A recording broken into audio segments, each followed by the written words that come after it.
Mafia Mukhtar के विधायक बेटे अब्बास अंसारी को हेट स्पीच मामले में 2 साल की सजा सुनाई गई।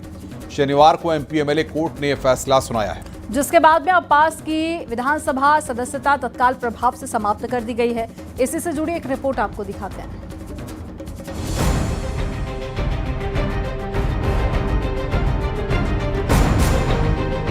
मऊ सीजीएम कोर्ट का ये फैसला उत्तर प्रदेश की सियासत में हलचल मचा रहा है। मऊ से विधायक और मुख्तार अंसारी के बेटे अब्बास अंसारी को हेट स्पीच मामले में दोषी पाते हुए 2 साल की सजा सुनाई गई। फैसले के बाद अब्बास अंसारी की विधानसभा सदस्यता रद्द कर दी गई। विधानसभा के प्रमुख सचिव ने मऊ सीट को रिक्त घोषित करते हुए निर्वाचन आयोग को सूचित कर दिया। निर्वाचन आयोग अब नियमों के अनुसार मऊ सीट पर उपचुनाव कराने की तैयारी करेगा। ये सीट अंसारी परिवार के प्रभाव वाले क्षेत्र में है और अब उपचुनाव की घोषणा के साथ ही सियासी सरगर्मियां तेज हो गई हैं। फैसले के कुछ घंटों बाद अब्बास अंसारी ने सोशल मीडिया पर एक पोस्ट साझा की। अजायम जिनके ऊंचे और ऊंचे वक्त होते हैं, जमाने में उन्हीं के इम्तिहान भी सख्त होते हैं। पोस्ट में बताया गया कि अब्बास जो पहले से ही 2 साल से अधिक समय तक विचाराधीन बंदी के रूप में जेल में रह चुके हैं, उन्हें और उनके चाचा मंसूर को कोर्ट ने जमानत पर रिहा कर दिया। पोस्ट में आगे लिखा, अल्लाह जो करता है उसी में बेहतरी होती है। इंसाफ की लड़ाई ऊपरी अदालतों में लड़ी जाएगी। हमें देश की न्यायपालिका और संविधान पर पूरा भरोसा है।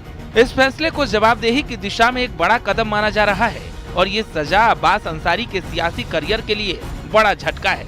लेकिन जमानत ने उन्हें कानूनी लड़ाई जारी रखने का मौका दिया है, जिससे अंसारी परिवार का सियासी प्रभाव फिर से चर्चा में है। Bureau report, news 18।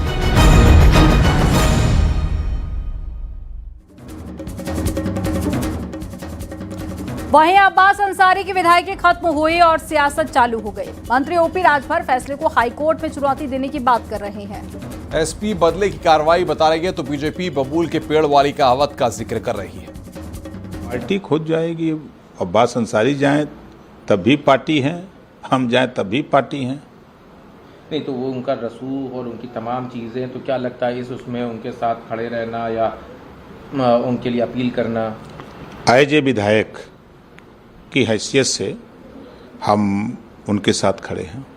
मौजूदा सरकार के द्वारा लगातार विपक्ष के नेताओं की सदस्यता खत्म की गई है और बड़ी तादाद में खत्म की गई है, जिसका हेट स्पीच पे जो दोषी बना दिए जाते हैं। बीजेपी के दर्जनों नेता ऐसे हैं जिन्होंने संविधान की धज्जियां उड़ा दी। आज तक कभी भी उन पे मुकदमा तक नहीं दर्ज हुआ, उन पे कोई कार्रवाई नहीं की गई। जो बोया पेड़ बबूल का तो आम कहां से होए।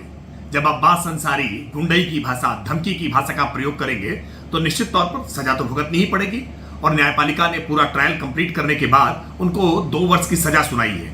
लोक प्रतिनिधित्व कानून कहता है कि 2 वर्ष या उससे ज्यादा की सजा अगर कोर्ट सुनाती है तो उसी समय से उनकी विधायकी या सांसदी समाप्त मानी जाएगी, सदस्यता समाप्त मानी जाएगी। और ऐसे में ऐसे व्यक्तियों का लोकतंत्र में निश्चित तौर पर सदन में आना बहुत दुर्भाग्यपूर्ण होता है, जो गालीबाजी का प्रयोग करते हैं, जो धमकी की भाषा का प्रयोग करते हैं, गुंडागर्दी का प्रयोग करते हैं।